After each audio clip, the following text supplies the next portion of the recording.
नमस्ते जी, welcome back to my channel. कैसे हो आप सब। तो इस वीडियो में हम डिस्कस करेंगे इग्नू MEG 5 ब्लॉक 3 से एक और इम्पॉर्टेंट टॉपिक जो कि है a defence of poetry.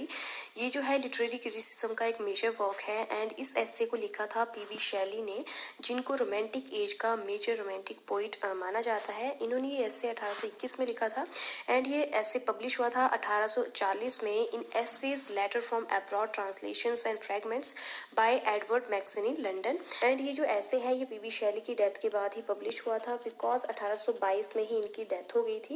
Actually John Hunt नाम के एक फेमस राइटर एंड एडिटर थे जिन्होंने अ डिफेंस ऑफ पोइट्री जो ऐसे है इसमें कुछ एडिट्स किए थे एंड एडिटिंग के बाद पीबी शैली की वाइफ यानी कि मैरी शैली ने इस वर्क को पब्लिश करवाया था पीबी शैली की डेथ के लगभग 18 सालों बाद। And this essay contains P.B. Shelley's famous claim that poets are the unacknowledged legislators of the world। यानी कि इस essay में एक फेमस लाइन दी है पीबी शैली ने कि जो पोइट्स होते हैं वो दुनिया के यानी कि वर्ल्ड के अनजाने लेजिस्लेटर होते हैं, विधायक होते हैं। अनजाने यानी कि अननेम्ड, जिनको कोई नाम नहीं दिया जाता है लेकिन फिर भी वो लेजिस्लेटर हैं इस वर्ल्ड के। ओके, तो जैसा कि इस ऐसे के title a defence of poetry से ही हमें क्लियर हो रहा है कि ये जो ऐसे है, ये जो वर्क है, ये पोइट्री को डिफेंड करने के लिए लिखा गया था। तो अब जान लेते हैं कि इस ऐसे का बैकग्राउंड क्या है, यानी कि इस ऐसे को पीबी शैली ने क्यों लिखा था। Actually a defence of poetry जो ऐसे है ये पीबी शैली ने बेसिकली डेडिकेट किया है थॉमस लव पीकॉक को, जो कि इनके क्लोज फ्रेंड थे। तो जैसा कि आप स्क्रीन पे देख ही सकते हो, the essay was written in response to his friend Thomas Love Peacock's article the 4 ages of poetry which had been published in 1820। Means कि 1820 में पीबी शैली के फ्रेंड थॉमस लव पीकॉक ने एक आर्टिकल पब्लिश करवाया था जिसका title था the 4 ages of poetry, जिसमें ये जो पीकॉक है इन्होंने पोइट्री की 4 एजेस बताई थी एंड इस वर्क के थ्रू थॉमस लव पीकॉक ने टारगेट किया था पोइट्री को। पीकॉक ने जो है पोइट्री की 4 एजेस बताई थी, जैसे सबसे पहले है आयरन एज, सेकंड है गोल्डन एज, थर्ड है सिल्वर एज एंड फोर्थ है ब्रास एज। तो थॉमस के अकॉर्डिंग जो होमर एपिक्स वगैरह जिस एज में लिखी गई हैं वो आयरन एज है एंड शेक्सपियर ने जिस एज में लिखा है, जिस टाइम पीरियड में लिखा है उसे गोल्डन एज ये मानते हैं and John Dryden and pope जैसे राइटर्स ने जिस एज में लिखा था उसको जो सिल्वर एज इन्होंने कहा एंड ब्रास एज में इन्होंने उन राइटर्स को रखा जो कि रोमांटिक पोइट्स थे, जैसे कि पीबी शैले हो गए, वर्ड्सवर्थ हो गए, कॉलरिज हो गए। तो ब्रास एज जो है वो एक तरह से इंफीरियर एज थी इन सब एजेस में। एक्चुअली इस ऐसे द 4 एजेस ऑफ पोइट्री में थॉमस लव पीकॉक ने कहा कि रोमांटिक पोइट्स जो हैं वो एज ऑफ ब्रास में आते हैं। तो यहाँ पर रोमांटिक एज को जो है एज ऑफ ब्रास बोलकर रोमांटिक पोइट्स को एक तरह से यूजलेस कहा गया है and Peacock calls romantic poets as a waste of his own time and robbers of other times that is valueless. मतलब कि जो पीकॉक है उन्होंने कहा कि जो रोमांटिक पोइट होते हैं वो अपना टाइम तो वेस्ट करते ही करते हैं, साथ में वो औरों का टाइम भी वेस्ट करते हैं एंड एक तरह से वैल्यूलेस पोइट्री वो लिखते हैं। मतलब कि एक तरह से द 4 एजेस ऑफ पोइट्री में जो पीकॉक है उन्होंने पोइट्री को भर भर के क्रिटिसाइज किया, उसकी बुराइयां की थी। तो एक तरह से थॉमस लव पीकॉक को ही रिप्लाई करने के लिए फिर पीबी शैले ने अपना ऐसे दिया अ डिफेंस ऑफ पोइट्री। तो इस ऐसे के थ्रू पीबी शैले ने एक तरह से पोइट्री की डिग्निटी को एनहांस करने की कोशिश की है एंड पीबी शैले ने पीकॉक की जो क्लेम्स थे पोइट्री को लेकर उन पर अटैक करते हुए उनको जवाब दिया है अपने इस ऐसे के थ्रू। पीबी शैले ने अपने इस क्रिटिकल ऐसे में एक तरह से पोइट्री के लिए आर्गुमेंट्स की हैं। एक्चुअली पीकॉक का मानना था that poetry grows less relevant as society advances and romantic poetry is barbaric and childish. Means कि यहाँ पर पीकॉक कह रहे हैं कि जैसे सोसाइटी एडवांस हो रही है जो पोइट्री की ग्रोथ है वो रेलेवेंट नहीं हो रही है एंड इन्होंने रोमांटिक पोइट्री को बार्बरिक एंड चाइल्डिश कहा है। बार्बरिक का मतलब है असभ्य। थॉमस के अकॉर्डिंग जो मॉडर्न वर्ल्ड है उसमें पोइट्री का बिल्कुल भी यूज नहीं है, पोइट्री बिल्कुल वैल्यूलेस है, यूजलेस है एंड पोइट्री का कोई मतलब नहीं है। मॉडर्न वर्ल्ड में जो कि साइंटिफिक वर्ल्ड जो इमर्ज हो रहा है उसमें पोइट्री की कोई ज़रूरत नहीं है। तो यहाँ पर पीकॉक के जो थॉट्स थे उनसे पीबी शैले बिल्कुल भी सहमत नहीं थे एंड इन्होंने आर्गुमेंट्स किए that poetry brings about good moral, यानी कि पोइट्री गुड मॉरल इंसान में लाती है and poetry exercises and expends the imagination, यानी कि पोइट्री से क्या होता है जो रीडर है उसकी इमेजिनेशन पावर बढ़ती है, बिकॉज पोइट्री में इमेजिनेशन यूज होती है तो रीडर्स की भी इमेजिनेशन पावर जो है एक्सपेंड होती है एंड पोइट्री से एक तरह से जो रीडर्स हैं उनकी मेंटल एक्सरसाइज होती है। And imagination is the source of sympathy, compassion and love, यानी कि पोइट्री में इमेजिनेशन होती है। जब रीडर्स भी इमेजिनेशन करते हैं तो उससे उनमें सिंपैथी, कंपैशन एंड लव जैसे जो गुण हैं वो डेवलप होते हैं। And poetry is humanities highest mental faculty, यानी कि पोइट्री को हाईएस्ट मेंटल फैकल्टी माना है ह्यूमैनिटी के लिए। मतलब कि पोइट्री से इंसान को ह्यूमैनिटी जो है सिखाई जा सकती है। And poetry is relevant to every age, and जो पोइट्री है वो हर एज के लिए रेलेवेंट है। ऐसा नहीं है कि बूढ़े ही पढ़ सकते हैं या बच्चे ही पढ़ सकते हैं, बल्कि हर एज के लिए जो है पोइट्री रेलेवेंट होती है, बेनिफिशियल होती है। It is source of all knowledge and progress, यानी कि पीबी शैले का मानना है कि जो पोइट्री है वो सोर्स है हर तरह की नॉलेज का एंड इंसान की प्रोग्रेस का। मतलब कि जो पोइट्री कोई भी रीडर पढ़ेगा तो उससे उसको हर तरह का नॉलेज मिलेगा, उसकी प्रोग्रेस होगी।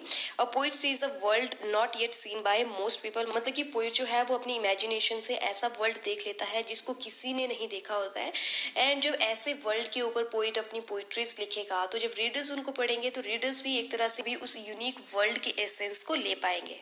कि तो अ डिफेंस ऑफ पोइट्री जो ऐसे है इसके बारे में डिफरेंट राइटर्स ने डिफरेंट व्यूज दिए हैं, तो वो हम देख लेते हैं।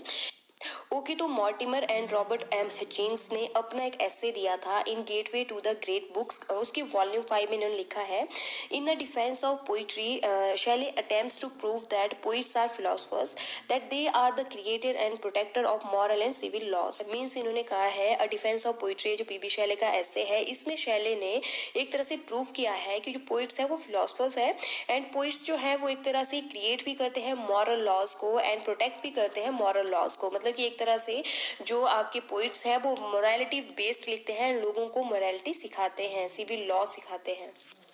ओके, तो नेक्स्ट है कि 1858 में एक great poet, great essayist and translator थे जिनका नाम था विलियम स्टिगेंट, जिन्होंने एक ऐसे दिया था सर फिलिप सिडनी। एंड इसमें इन्होंने कहा था पीबी शैली ने अपना ये जो ऐसे है अ डिफेंस ऑफ पोइट्री बहुत ज़्यादा ब्यूटीफुली लिखा है। एंड इस वर्क ने बहुत ही अच्छे से एनालाइज किया है पोइट्री के इनर एसेंस को एंड पोइट्री के एग्जिस्टेंस को। ओके, तो यही थे कुछ फेमस राइटर्स के व्यूज पीबी शैले के इस ऐसे के रिगार्डिंग। तो अब डिस्कस कर लेते हैं अ डिफेंस ऑफ पोइट्री जो ऐसे है इसको डिटेल में। According to P.B. Shelley, a great romantic poet and critic, defends poetry by claiming that the poet creates human values and imagines the forms that shape the social and cultural order. It means कि अपनी इस work A Defense of Poetry में great romantic poet PB Shelley ने claim किया है कि poets जो हैं वो ह्यूमन वैल्यूज को क्रिएट करते हैं, ह्यूमैनिटी को क्रिएट करते हैं एंड उन फॉर्म्स को इमेजिन करते हैं जिनसे सोसाइटी के सोशल एंड कल्चर को अच्छी मॉरल शेप मिले। According to Shelley, each poetic mind recreates its own private universe and poets thus are the unacknowledged legislators of the world. For Shelley, poetry is the vehicle to reach the ideal world or Platonic world. तो यहाँ पर PB Shelley ने बताया है कि हर poetic mind imagination से अपना एक प्राइवेट यूनिवर्स रिक्रिएट करता है एंड पोइट्री एक ऐसा साधन है, ऐसा व्हीकल है जिससे आइडियल वर्ल्ड और प्लेटोनिक वर्ल्ड में पहुंचा जा सकता है। मतलब कि पोइट्री से हम इमेजिनेशन से एक अलग आइडियल वर्ल्ड में जा सकते हैं, हम जो है आइडियल बन सकते हैं, हम वो इमेजिन कर सकते हैं जो रियल में एग्जिस्ट नहीं करता है। मतलब कि जो पोइट्स होते हैं वो अपनी इमेजिनेशन पावर से ऑर्डिनरी चीज़ों को भी एक्स्ट्रा ऑर्डिनरी वे में दिखा सकते हैं। तो इसीलिए जो पीबी शैले हैं वो पोइट्स को अनएक्नॉलेज्ड लेजिस्लेटर्स मानते हैं वर्ल्ड का, यानी कि विधायक मानते हैं वर्ल्ड का, जो अनएक्नॉलेज्ड हैं, जिनको मतलब कोई जान पहचान नहीं मिल पाई है। And here we can see Shelley's view share similarities with Aristotle, who said that a poet is not only an imitator but also a creator. तो यहाँ पर हम देख सकते हैं कि पीबी शैली के जो व्यूज हैं वो कहीं ना कहीं एरिस्टोटल के व्यूज से भी मैच करते हैं, बिकॉज एरिस्टोटल का मानना था कि पोइट जो है वो सिर्फ इमिटेटर नहीं है बल्कि वो क्रिएटर भी हैं। यानी कि पोइट्स जो है इमिटेट तो करते ही हैं, साथ साथ में वो इमिटेशन के थ्रू जो है इमेजिनेशन जब करते हैं तो वो कुछ डिफरेंट क्रिएट करते हैं, तो वो क्रिएटर भी होते हैं।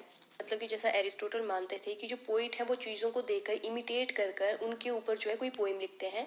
तो एरिस्टोटल के अकॉर्डिंग अगर कोई पोइट किसी चीज़ को इमिटेट कर कर अगर पोइट्री लिख भी रहा है तो उसमें उसकी इमेजिनेशन लगी है, उसकी अपनी क्रिएटिविटी लगी है, उसकी अपनी मेहनत लगी है, फिर जाकर वो कोई पोएम जो है कंपोज करता है। तो इसीलिए एरिस्टोटल का मानना था कि poet is not only an imitator but also a creator.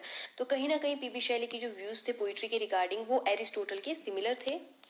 Okay, तो अपने इस ऐसे में पीबी शैली ने रीजन एंड इमेजिनेशन में डिफरेंस बताया है पोइट्री के रेफरेंस में, तो वो हम देख लेते हैं। तो देख लेते हैं कि रीजन एंड इमेजिनेशन क्या होता है पीबी शैली के अकॉर्डिंग।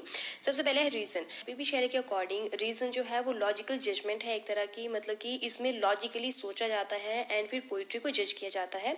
एंड थर्ड है प्रिंसिपल ऑफ एनालिसिस, यानी कि जो रीडर्स होते हैं वो किसी भी पोइट्री को मतलब कि उसका डीप एसेंस लेने के लिए उसको एनालाइज करते हैं। अगर वो उस पोइट्री के रीजन मतलब कि उसका क्या मेन उस पोइट्री में क्या मैसेज है उसको निकालने के लिए। एंड पीबी शैली ने माना है कि जो रीजन है वो rational mode of human understanding है, मतलब कि रीजन में ह्यूमन जो है यानी कि जो रीडर है वो चीज़ों को छोटे छोटे पार्ट्स में ब्रेक करता है एंड फिर उन्हें एनालाइज करता है। एंड जो सेकंड है इमेजिनेशन, इसको देख लेते हैं। तो पीबी शैली के अकॉर्डिंग जो इमेजिनेशन है वो ग्रेटर होता है रीजन से, मतलब कि रीजन से ज़्यादा ग्रेटर होता है इमेजिनेशन। एंड इमेजिनेशन में जो है बियॉन्ड रियलिटी जो है सोचा जाता है। जैसे आपको पता है कि इमेजिनेशन में हम क्या करते हैं, हम वो सोचते हैं जो रियल भी नहीं होता है, हम कुछ भी सोच सकते हैं इमेजिनेशन में।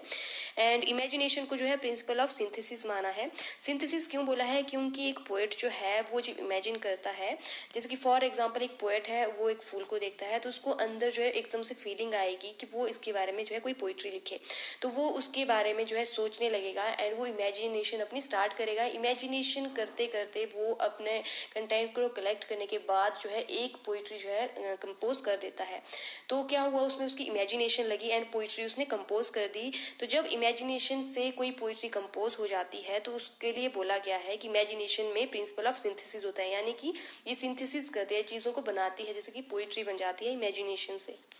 जैसे for example child imagination of monsters, तो जैसे कि हमें पता है कि जो बच्चे हैं वो मॉन्स्टर्स हो गए, आपके बड़े बड़े सुपर हीरोज हो गए, उनके बारे में इमेजिनेशन करते हैं। वो चीज़ें रियल में एग्जिस्ट नहीं करती हैं लेकिन फिर भी वो उनके बारे में सोचेंगे, जैसे मॉन्स्टर्स के बारे में इमेजिन करेंगे। तो इमेजिनेशन होता है बियॉन्ड रियलिटी सोचना। तो इसी तरह से जो पोइट होते हैं वो भी अपनी पोइट्री लिखने के लिए अपनी इमेजिनेशन का इस्तेमाल करते हैं, वो इमेजिन करते हैं फिर पोइट्री क्रिएट करते हैं।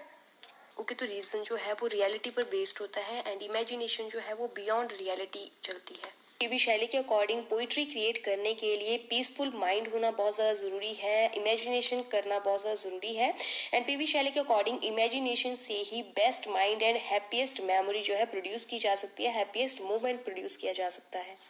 एंड इमेजिनेशन से मन शांत भी होता है एंड लोग मॉरल भी बनते हैं।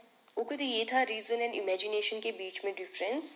तो नेक्स्ट हम जान लेते हैं कि पीबी शैली के अकॉर्डिंग पोइट्री क्या होती है, कैसी होती है, इसका क्या इम्पैक्ट होता है इंसान पर।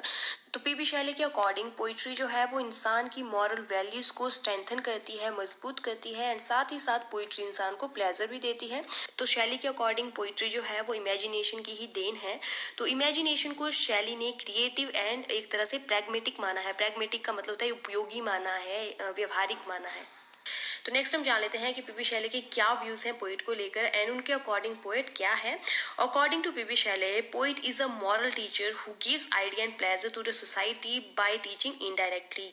मतलब कि पीबी शैली का मानना है कि जो पोइट है वो मॉरल टीचर होते हैं एंड पोइट अपनी पोइट्रीज के थ्रू रीडर को इनडायरेक्टली मॉरल वैल्यूज टीच करते हैं एंड उन्हें प्लेजर भी देते हैं। लेकिन पोइट की जो टीचिंग होती है वो इनडायरेक्टली होती है। डायरेक्टली टीचिंग का मतलब होता है जो टीचर एंड स्टूडेंट जो है फेस टू फेस जो स्कूलों में आप एजुकेशन लेते हो वो होता है डायरेक्टली।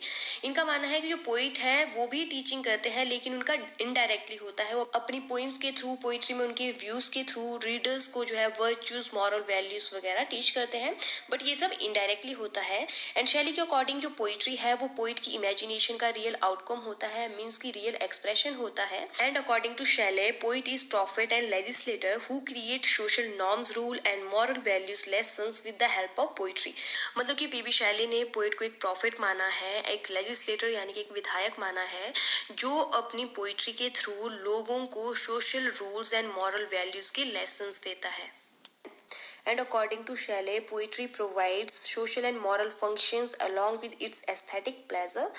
तो ये जो आपका ऐसे है इसको कंक्लूड किया है पीबी शैली ने एक कोटेशन के साथ, that poets are the unacknowledged legislators of the world. ये कोटेशन आपको जरूर याद रखनी है, एग्जाम में लिखनी है। मोस्ट इंपॉर्टेंट कोटेशन है अ डिफेंस ऑफ पोइट्री ऐसे से जो पीबी शैली ने दी है। तो इसको तो मैं आपको बहुत बार बता चुकी हूँ कि इस लाइन में क्या बोला है पीबी शैली ने, वही कि इन्होंने पोइट्स को एक तरह से लेजिस्लेटर्स यानी कि एक तरह से विधायक माना है वर्ल्ड का, जो अनएक्नॉलेज्ड है यानी कि जिनको कोई पहचान नहीं मिली फैमिली है जो अननेम्ड है, लेकिन फिर भी वो विधायक है, बिकॉज जो पोइट्स हैं वो भी लोगों को इनडायरेक्टली टीच करते हैं, अच्छी चीजें टीच करते हैं। एंड यही था अ डिफेंस ऑफ पोइट्री ऐसे के बारे में। आई होप आप लोगों के लिए वीडियो हेल्पफुल रहेगी। एंड अगर आपको वीडियो थोड़ी सी भी हेल्पफुल लगी है तो प्लीज वीडियो को लाइक करो, शेयर करो एंड मेरे चैनल को सब्सक्राइब करो। ओके, तो मिलते हैं हमारी नेक्स्ट वीडियो में। Till then take care, bye bye.